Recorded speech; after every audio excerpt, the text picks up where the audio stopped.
السلام علیکم۔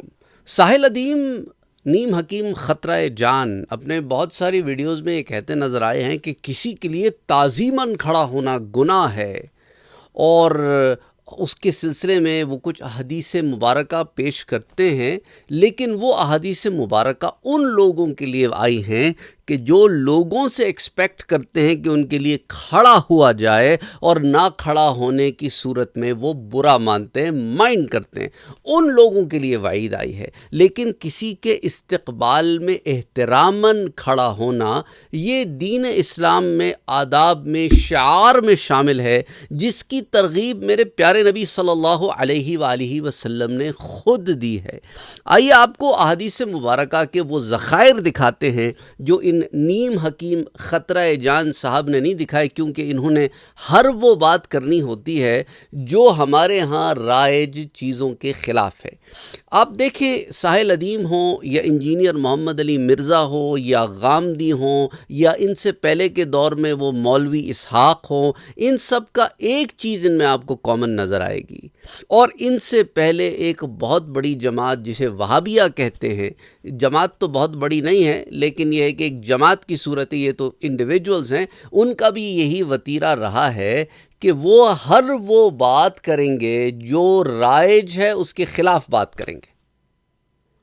تو ان لوگوں کا ایک مارکیٹنگ اسٹریٹجی ہوتی ہے کہ آپ ہر وہ بات کریں جس سے کوئی میمز بنے، کوئی وائرل ویڈیوز ہوں، اس کے اوپر کوئی تبصرے ہوں، تو پھر کیا ہوتا ہے یوٹیوب الگورتھم میں اس کے اندر، کیونکہ ان کا نام بار بار آ رہا ہوتا ہے، کئی لوگ ان کو جواب دے رہے ہوتے ہیں، انہوں نے پتہ ہوتا ہے ان کو کہ انہوں نے بات غلط کی ہے، انہیں پتہ ہوتا ہے کہ آدھی باتیں کرتے ہیں۔ جیسا کہ یوتھ کلب کے جو لوگ ہیں، انہوں نے جب بدعت پر بات کی راجہ ضیاء الحق نے، تو ہم نے اس کے رد میں آپ کو ایسی کئی حدیثیں پیش کی جو راجہ ضیاء الحق نے یا تو علم نہیں پیش نہیں کی یا جان بوجھ کے پیش نہیں کی، اللہ بہتر جانتا ہے، جو بدعت کو ڈیفائن کرتی ہیں، اور بدعت ہر شے بدعت نہیں ہوتی۔ ان کی کووڈ میں ایک ویڈیو آئی تھی، تو کووڈ میں ہی ہم نے اس کا آپ کو کوئی بہت لمبا چوڑا اس کا جواب بھی دیا تھا۔ ان لوگوں کا یہ طریقہ کار رہا ہے کہ ہر وہ چیز کو ہائی لائٹ کر، ان کو پتہ ہے کہ جتنے مسلمان اس وقت دنیا میں موجود ہیں ان میں سے 50% سے زائد مسلمان حنفی ہیں۔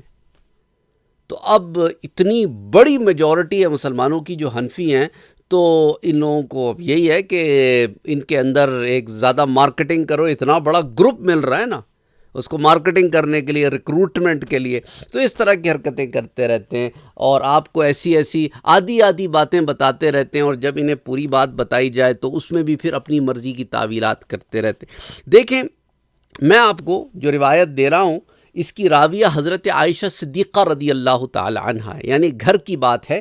ام المومنین حضرت عائشہ صدیقہ رضی اللہ تعالی عنہ قالت ما رأيت احدا كان اشبہ سمتا ودلا وہدیا، کہ وہ کہتی ہیں کہ میں نے چال ڈھال، شکل و شباہت اور بات چیت میں سیدہ فاطمہ الزہرا رضی اللہ تعالی عنہ سے بڑھ کر کسی کو حضور صلی اللہ علیہ وآلہ وسلم سے مشابہ نہیں دیکھا۔ اور جب حضرت فاطمہ حضور کی بارگاہ میں حاضر ہوتی تو حضور آپ کے استقبال کے لیے کھڑے ہو جاتے، ان کا ہاتھ پکڑ کر بوسہ دیتے اور انہیں اپنی جگہ پر بٹھاتے، اور جب حضور صلی اللہ علیہ وآلہ وسلم حضرت فاطمہ الزہرا رضی اللہ تعالی عنہ کے ہاں تشریف لے جاتے تو وہ آپ کے لیے کھڑی ہو جاتی اور آپ کے دست اقدس کو پکڑ کر بوسہ دیتی اور اپنی جگہ بٹھاتی۔ وَكَانَ إِذَا دَخَلَ عَلَيْهَا قَامَتْ إِلَيْهِ فَأَخَذَتْ بِيَدِهِ فَقَبَّلَتْهُ وَأَجْلَسَتْهُ فِي مَجَالِسِهَا۔ اور یہ جو روایت میں آپ سے پیش کر رہا ہوں نا، اسے امام ابی داؤد نے السنن میں روایت کیا ہے، کتاب الادب میں حدیث 5217۔ امام بخاری اسے الصحیح البخاری میں تو روایت نہیں کیا، لیکن الادب المفرد میں روایت کیا امام بخاری نے، حدیث 971۔ اب بولو امام بخاری بھی کیا گستاخ ہیں؟ یہ روایتیں لا رہے ہیں، اور ام المومنین حضرت عائشہ صدیقہ رضی اللہ تعالی عنہا کو علم نہیں تھا؟ اور سب چھوڑو، کیا میرے نبی کو علم نہیں تھا؟ معاذ اللہ، استغفر اللہ العظیم۔ کہ حضور استقبالاً کھڑے ہو رہے ہیں حضرت فاطمہ کے لیے، اور کہ اہل بیت کو علم نہیں تھا کہ استقبالاً کھڑے نہیں ہوتے اور نبی کے لیے کھڑی ہو رہی ہیں؟ اور اچھا، نبی نے منع بھی نہیں کیا، نبی کا بھی عمل، نبی کے سامنے اہل بیت کا بھی عمل، نہ نبی نے خود منع کیا نہ اہل بیت نے خود منع کیا۔ آپ ایک عجیب آدمی ہیں، ایک عجیب پٹی پڑھا رہے ہیں لوگوں کو۔ اللہ ہدایت دے، اس لیے کہتے ہیں نا یہ جو نیم حکیم ہے نا، یہ اس زمانے میں جو بڑے اچھلتے کودتے نظر آ رہے ہیں، یہ آدھی آدھی باتیں بتا کے آپ کو الٹی پٹیاں پڑھا رہے ہوتے ہیں۔ ان کا مقصد وہی ہوتا ہے، وہ تو دو چار باتیں ادھر ادھر سے سیکھ کے آ گئے ہیں، بعض اہل حدیث سے چیزیں لے لیں، بعض وہ ادھر ادھر سے لے لیں، جی میرے بڑے عرب استاد اور یہ اور وہ، ان سے پوچھو پتہ نہیں، اللہ بہتر جانتا، وہی یہ کرنا ہے، کوئی بات کرنی ہے، کوئی الگ بات کرنی ہے۔ اچھا، یہ ادب المفرد میں حدیث 971، پھر امام نسائی سے السنن الکبریٰ میں بھی لاتے ہیں۔ اچھا، اب اسی روایت پر اکتفا نہیں ہے، ایسی کئی روایتیں میں آپ کو بتا سکتا ہوں۔ چند ایک روایات میں آج آپ کے سامنے پیش کروں گا۔ حضرت عبد الرحمن بن رزین رضی اللہ تعالی عنہ بیان کرتے ہیں کہ ایک بار ہم ربضہ، ایک جگہ کا نام ہے، وہاں گئے تو ہمیں بتایا گیا کہ ہاں صحابی رسول حضرت سلمہ ابن الاکوع رہتے ہیں۔ ہم ان کی خدمت میں زیارت کے لیے گئے اور انہیں سلام کیا۔ انہوں نے اپنے دونوں ہاتھ کپڑوں سے باہر کیے اور فرمایا، میں نے ان ہاتھوں سے رسول اکرم صلی اللہ علیہ وآلہ وسلم کی بیعت کی۔ فأخرج یدیہ فقال بایعت بہاتین نبی اللہ صلی اللہ علیہ وآلہ وسلم۔ ان کا ہاتھ بڑا اور دخیم تھا، جیسے اونٹ کے ہاتھ ہوں۔ ہم لوگ ان کے احترام میں کھڑے ہو گئے۔ ہاں، غور کرنا، ہم کیا؟ فقمنا الیہا، ہم ان کے احترام میں کھڑے ہو گئے۔ فقبلناہا، اور ہم نے ان کے ہاتھوں کو بوسہ لیا۔ اب صحابی رسول منع نہیں کر سکتے تھے کہ کیا کرتے ہو۔ اچھا، یہ روایت بھی جو ہے نا میرا بھائی، امام بخاری نے الادب المفرد میں روایت کی ہے۔ اب امام بخاری پر بھی فتوے لگا دو، حدیث 973۔ اچھا، پھر اس کے علاوہ میں آپ کو ایک اور روایت بتاتا ہوں۔ آپ کو حضرت صہیب مولا العباس رضی اللہ تعالیٰ عنہ، حضرت عباس رضی اللہ تعالیٰ عنہ حضور کے چاچا کے غلام ہیں، قالا کہتے ہیں، رأیت علیا، میں نے مولا علی کو دیکھا، یقبل ید العباس ورجلیہ ویقول یا عم ارض عنی۔ حضرت علی کو دیکھا کہ حضرت عباس، حضرت علی کے بھی چاچا ہیں نا حضرت عباس، کہ وہ حضرت عباس کے ہاتھ اور پاؤں چومتے دیکھا، اور ساتھ ساتھ کہتے جاتے کہ اے چاچا مجھ سے راضی ہو جائیں۔ تو بڑوں کے ہاتھ پاؤں چومنا یہ تو مولا علی کا فعل ہے، کیا مولا علی اہل بیت سے نہیں ہے تمہارے نزدیک؟ یعنی جہل کی انتہا دیکھیں، یعنی بندہ اگر بات کرے تو علم سے بات کرے، نہیں تو چپ رہے، ہر جگہ تھوڑی بولنا ہوتا ہے۔ امام بخاری نے اسے الادب المفرد میں روایت کیا ہے، حدیث 976۔ امام ذہبی نے اسے سیر اعلام النبلاء میں روایت کیا ہے، امام مزی نے تہذیب الکمال میں روایت کیا ہے، حدیث 2905، اور المقری نے تقبیل الید کے اندر حدیث 15 میں اسے روایت کیا ہے۔ تو اب آپ اس سے اندازہ کریں۔ اچھا، اسی طرح ایک اور روایت حضرت عمر رضی اللہ تعالی عنہ کے دور خلافت سے بھی آپ کو بتاتے چلے، بیان کرتے ہیں، عن عمر انہ کلما قدم الشام، حضرت عمر رضی اللہ تعالی عنہ جب بھی شام آتے تو حضرت ابو عبیدہ ابن الجراح قدم الشام استقبلہ، ان کے استقبال کے لیے ابو عبیدہ ابن الجراح کھڑے ہوتے، فقبل یدہ، اور ان کی دست بوسی کرتے، ان کے ہاتھ چومتے۔ تو حضرت عمر منع نہیں کر سکتے تھے کہ ابو عبیدہ ابن الجراح تم صحابی رسول ہو، ہیں اعلیٰ مقام کے صحابی رسول ہیں، حضرت عمر رضی اللہ تعالیٰ عنہ اعلیٰ مقام کے صحابی رسول ہیں، کہ بھئی کھڑے نہ ہوا کرو میرے استقبال میں۔ لیکن حضرت عمر نے منع نہیں فرمایا، تو معلوم کیا ہوا کہ کھڑے ہونے میں ممانعت کوئی نہیں ہے، شاگردوں کا استاد کے احترام میں کھڑے ہونے میں ممانعت کوئی نہیں ہے، ماں باپ کا اولاد کے لیے کھڑے ہونا، اولاد کا ماں باپ کے لیے کھڑے ہونا، ممانعت کوئی نہیں ہے۔ ممانعت وہاں ہے جہاں انسان میں غرور و تکبر آ جائے کہ میرے لیے کھڑے نہ ہوئے، صرف وہ منع ہے۔ اچھا، یہ روایت جو ہے اسے امام بیہقی روایت کرتے،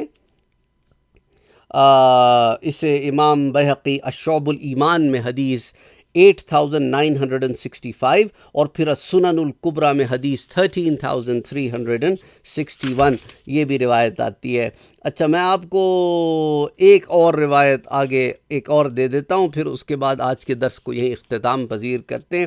ان ابی سعید الخدری رضی اللہ تعالی عنہ قال لما نزلت بنو قریظہ علی حکم سعد ہوا ابن معاذ، حضرت ابو سعید خدری سے مروی ہے کہ جب سعد ابن معاذ رضی اللہ تعالی عنہ کے حکم پر بنو قریظہ قلعے سے اتر آئے تو حضور اکرم صلی اللہ علیہ وآلہ وسلم نے انہیں بلانے کے لیے ایک آدمی کو بھیجا۔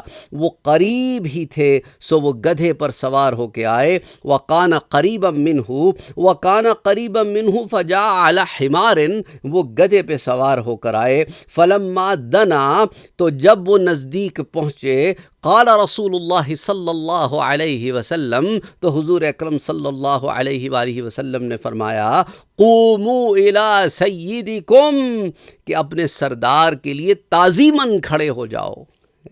اور یہ میرا بھائی متفق علیہ روایت ہے، بخاری کی اور مسلم کی، حضور نے حکماً کہا کہ کھڑے ہو جاؤ۔ بھائی لوگ کہتے ہیں جی وہاں پر تو بہت سارے لوگ تھے، حضور نے انہی بھائی جس قوم کے سردار تھے اس قوم سے کہیں گے نا کھڑے ہو جاؤ اپنے سردار کے لیے۔ تو سردار کے لیے حضور نے حکم دے کے کھڑے فرمایا، قوموا لسیدکم، یہ حکمن ہے، ارزن نہیں ہے معاذ اللہ۔ اور اسے امام بخاری نے صحیح میں کتاب الجہاد میں باب اذا نزل العدو علی حکم رجل حدیث نمبر 2878، اسی طرح کتاب المغازی میں اسے روایت کیا امام بخاری نے حدیث 3895، پھر کتاب الاستئذان باب قول النبی صلی اللہ علیہ وسلم قوموا الی سیدکم، اپنے سردار کے لیے کھڑے ہو جاؤ، حدیث 5907، پھر امام مسلم نے اسے صحیح میں کتاب الجہاد میں روایت کیا ہے حدیث 1768، پھر امام ابی داؤد نے اسے سنن میں روایت کیا ہے کتاب الادب میں حدیث 5215، امام نسائی نے اسے سنن الکبریٰ میں روایت کیا ہے حدیث 8222، اور اسی طرح ابن حبان نے اسے صحیح میں، اسی طرح امام احمد ابن حنبل نے المسند میں، امام بہقی نے سنن الکبریٰ میں، امام طبرانی نے المعجم الکبیر میں، اور کتنے تمہیں اور ریفرنسز چاہیے۔ تو ثابت کیا ہوتا ہے کہ خدا کے لیے ان نیم حکیموں سے اپنے آپ کو بچائیں جنہوں نے بس تھوڑا بہت کچھ پڑھا ہوا ہے اور انہوں نے ضروری علماء پر تان کرنا ہوتا ہے، تشنیع کرنی ہوتی ہے، قرآن کی اور حدیث کی الگ تعویلات بیان کرتے ہیں، باہر کے لوگوں کو لوکل علماء سے زیادہ ترجیح دیتے ہیں، علماء کو بلیم کرتے ہیں، علماء کے ساتھ بد تہذیبی کرتے ہیں، نتیجتاً ان کے سننے والے بھی بہت سارے لوگ ان چینلز کے اوپر آ کے عجیب و غریب سی باتیں کرتے نظر آتے ہیں۔ یہ ان لوگوں کی تربیت کا اور ان لوگوں کے ساتھ رہنے کا نتیجہ ہے کہ لوگوں نے اس قسم کی زبانیں اختیار کی ہوئی ہیں کہ علماء پہ زبان درازی، علماء کو بلیم کرنا، اور انہوں نے کیا ہے، یہ کیا ہے، وہ کیا ہے۔ اللہ کے بندو، اللہ کی کتاب بھی پڑھنے کے تم قابل نہیں ہو اگر علماء کی محنت نہ ہو۔ علماء کی محنت نہ ہو تو قرآن کریم نہ پڑھنے کے قابل ہو نہ سمجھنے کے قابل ہو۔ تمہارے گھر میں اردو کے ترجمے رکھے نا قرآن کے، یہ ساحل ادیم اینڈ کمپنی نے نہیں کیے ہیں، علماء کی محنت ہے۔ تمہارے گھروں میں جو تفسیر کی کتابیں، حدیث کی کتابوں کے تراجم ہیں اور حدیث کی کتابوں کی اردو میں شروحات ہیں، اور جتنی کتب کے ذخائر تمہیں یہ اردو بازار میں اور ادھر ادھر جو ملتے ہیں، یہ کس کی محنت ہے؟ یہ بیہیویئرل سائیکالوجسٹ کی محنت ہے۔ انہوں نے ککھ محنت کی ہے اس معاملے میں۔ انہیں تو خود پڑھنا نہیں آتا قرآن، اگر قرآن میں سے اعراب نکال دیے جائیں، اگر قرآن کے ترجمے نکال دیے جائیں تو یہ تو دیکھ کے قرآن کا تمہیں ترجمہ بھی نہیں بتا سکتے، صحیح سے قرآن نہیں پڑھ سکتے۔ یہ بات کرتے ہیں آگے کہ علماء نے کیا ہے۔ اللہ ہدایت دے ان لوگوں کو، اور کیا کہہ سکتے ہیں۔ اللہ سبحانہ و تعالی آسانیاں پیدا فرمائے، آمین۔ بس وہی ہے کہ وبال ڈال دو علماء پر، کیونکہ دیکھو نا علماء کی پیروکاری ہے، علماء کو لوگ فالو کرتے ہیں، علماء سو کو یہ اگزامپل بنا کے سارے علماء کے اوپر چسپاں کرتے ہیں اور یوں اپنی دکانیں چلاتے ہیں۔ یہ دکاندار لوگ ہیں، یاد رکھو۔ یہ کبھی بیہیویئرل سائیکالوجسٹ بن کے آتے ہیں، جب انہیں پتہ چلا کہ موٹیویشنل سپیکرز تو بہت ہو گئے ہیں تو اب کچھ نئے راستے سے ان میں داخل ہو جاؤ۔ وہ انجینئر مرزا تو علماء کا لبادہ اوڑھ کے بیٹھا ہے، ہم چلو پینٹ کوٹ پہن کے داخل ہو جاتے ہیں۔ اللہ ہدایت دے۔ آمین۔ اللہم صلی علی محمد وعلی آل محمد صلی اللہ علیہ وسلم۔